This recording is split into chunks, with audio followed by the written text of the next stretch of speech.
Ассаламу алейкум, Юа Қырым телеканалында хаберлер жанлы яйында. Студияда Фериде Сейдаметова çalışа. Бүгін мен сізлерні бөле хаберлерінен таныш етем. Қырымда 3 yaşındaki Musa Süleymanov'ның cenazesi. Savur mezarında uruşlarının yıllığı. Yarımadada yaramay ava akıyet bitleri. İşgal etilgen Kırım'da 12 yanık koronavirus hastası kaydetildi. Da bir kişi Akyar'da. Böyle malumatını işgalci hakimiyet takdim etti. Pandemiya başından işgal etilgen Yarımada'da 1116 kişi koronaviruska yasaklandı. İşgal etilgen Akyar'da 336. Kırım Söz Cemaati Teşkilatı siyasi mabuslerge ve işgal etilgen Kırım'da gayip olganlarga bağışlangan takvim basıp çıkardı. Sayuf 2016 senesi Mayıs'ta Kırım Tatar faali Ervin İbrahimov'ның belesiz gayip olgan vaqıtta başlana. Ay takvimde işgal etilgen Yarımada'da insanların kırsızlanğın ve tevkif etilgen tarihleri kaydetilgen. Anda onların fotoresimleri de var. Episi olup Kırım Söz failleri 96 siyasi mabus ve belesiz gayip olgan ve takdiri ala da belli olmagan 15 kişi hakkında malumat görsetti.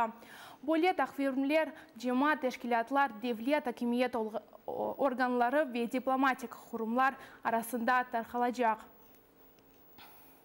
Koronaviruska uğragan tip xadimlerinin sayısı aman-aman 3 kat azlaştı. Aprel ayında onların sayısı 20%'ını teşkil etdi. İyul ayında ise 6 edi. Bu haqda Ukrayna Sağlık Saqlav naziri Maksim Stepanov haber etdi. Bir gün içinde Ukrayna 807 yanık koronavirus hastası kaydetildi.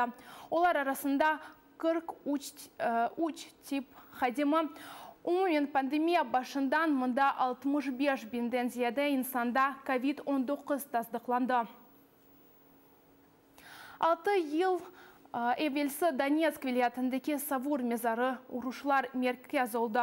2014 senesi bu bölge iki kere işgalci teröristler tarafından işgal edilgen edi. Ukrayna ordusu bu yerlerini 2 kere hücumdan algan edi. Ama 2014 senesi Avgust'un 21'inde Ukrayna harbiyler bu yerini terk etmeye mecbur oldu. Bu vakıyalarının tafsilatları hakkında nefbetteki levhamızda.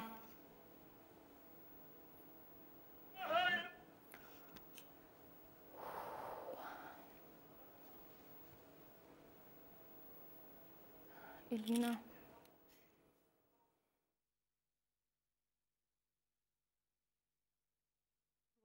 Akşam saat 6'larda gayip oldu.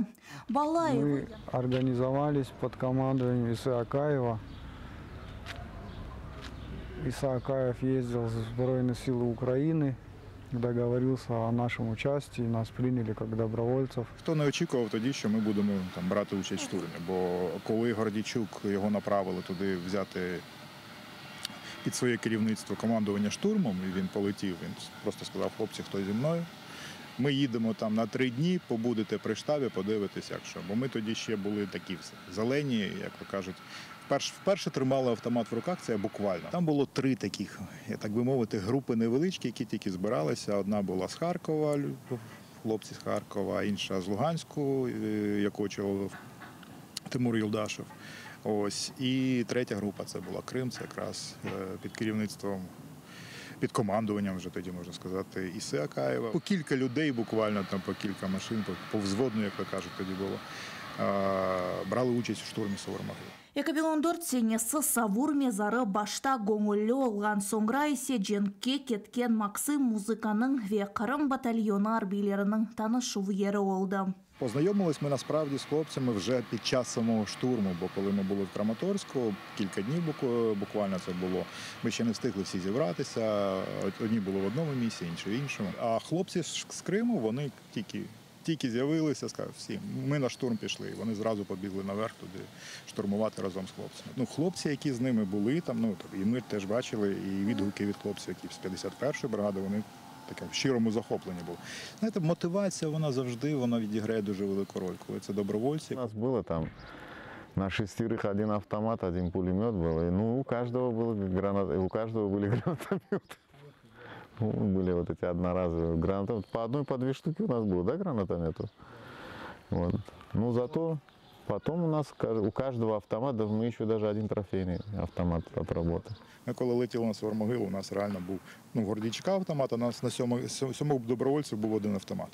Вже там сказали, там на місці отримайте зброю. Иса Акаев топені жошкунлық или уджум еткенлерінің қатырлай. Оның стратегик мойымлігі ақында Қырым батальонының команданы бірқа чил эвелсе ешіткен. Там, получается, какие-то подразделения погранцов, по-моему, попали в такое положение не очень удачное. И если бы высота находилась под контролем сепаратистов или под контролем, ну, россиян, скажем, то им бы было не очень удобно и, ну, у них были бы серьезные проблемы. Поэтому как бы наше присутствие на горе дало возможность им и время выйти из этого вот, ну, положения, в котором они находились, пока мы ее удерживали. Урышлар гece kunduz devam etti. Ucumdan sonra da teröristler Savur mezarına tecavüz etmeye ve ateş açmaya devam ettiler. Самое такое жуткое было, когда стемнело, когда мы уже были наверху, закрепились, и по нам с российской границы начали стрелять артиллерией, градами. Они вылетают так в сумерках, как карандаши, куча вот так пух, вылетает и прилетает через пару секунд уже около нас начинает взрываться. Это фото сделали на следующий день после штурма, утром. Гордейчук делано, вот он стоит вот здесь, вот он, 3-й справа. Он делал эту фотографию на свой телефон. Вот те ребята, с которых этот батальон начинался, вот это самая вершина этой горы, вот стела стоит, ну ее уже сейчас нет, ее снеслись, ее эти сепары не восстановили. Танки, которые были, они практически все были выведены из строя. БМП одно было такое на ходу. Оно тоже, в принципе, уже выведено было из строя. Вот.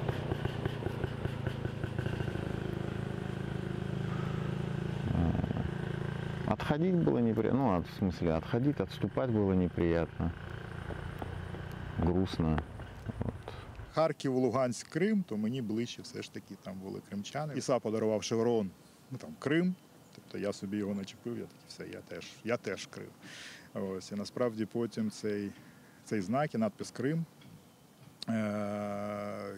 навіть коли я був потім ще, ну це пізніше вже в Донецькому аеропорту, то на стіні навіть там написав Крим, да, бо я себе асоціював саме з цим підрозділом. Хоча я ніби не з Криму, я з киянин, але тим не менш для мене було честю бути з ним. Аман-аман 5.000 Қырым сакины сияси мәбус Руслан Сулеймановның 3 yaşındaki oğlu Musa'nın cenazesi toplашты. Oğlanчық июльнің 24-інде ақшам ғайып oldu. 2 күнден sonra канализация чұқырында баланың ölüsü tapıldı. Tafsilatlı Cannev Bettekeli levhamızda.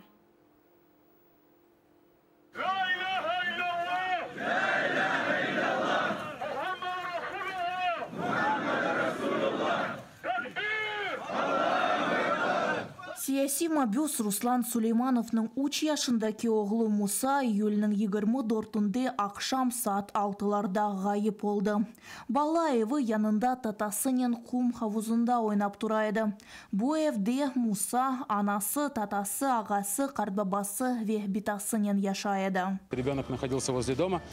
И потом в какой-то момент мать зашла, отлучилась на несколько минут, вышла на улицу, ребенка уже не было. Ақшамға яқын баланы қыдырмаға башладылар. Көңіллілер топлашты, қыдыру штабы тешкіл етілді. Бұтын Қырымдан 3000-ден зияде адам топлашты. Соңыра ишғалжы полис ve içki işler назирлігінің хадимлері келіп шықты. Кинологов, насколько известно, собака сначала след взяла, потом его потеряла.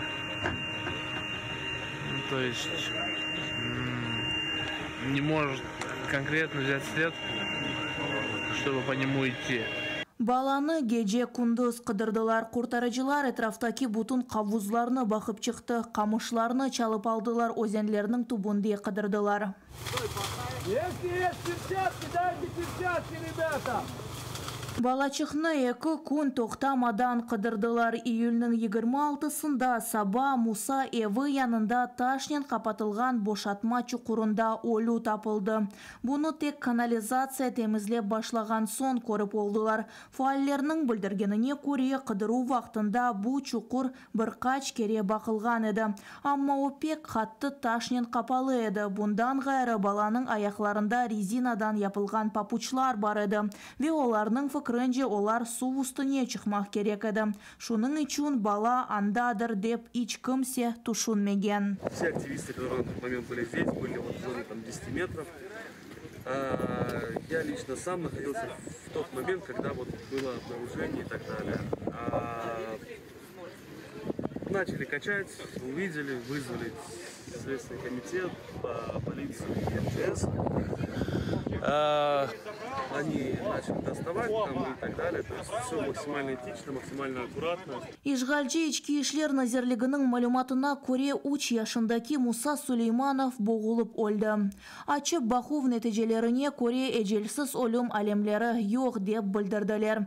Milli Meclis Reisi Rifat Чубаров bu facianı tefsir etip баланың олым себеплері bir çok sual doğurdu ve meclis Musa Süleymanov'ның olumine ketirgen gerçek sebeplerini belgilemek için yardım etmege hazır olganını bildirdi. İşgal etilgen Kırım'da yaramay avalar. Koparılgan damlar, bozuk xoralar, parçalangan camlar ve yıkılgan elektrik ağlar. Güçlü rüzgar ve fırtına sebebinden terekler tuştu ve yollarını su bastı. Ahmetjit, Bahçesaray ve Karasu Bazar rayonlarında yollarının yerlerinde geçmekinin çaresi yok. Yerli sakinler fırtına akıbetlerini videoga çıkarıp içtimai ağlarını yerleştiriyor. Жаль, беседочка. Может, восстановим. Ужас. Крыши домой. Да, что беседка это самая маленькая. Bunun semen sağlıklaşan Facebook sayfamızga qoşulunuz ve bizle olunuz. Görüşkence.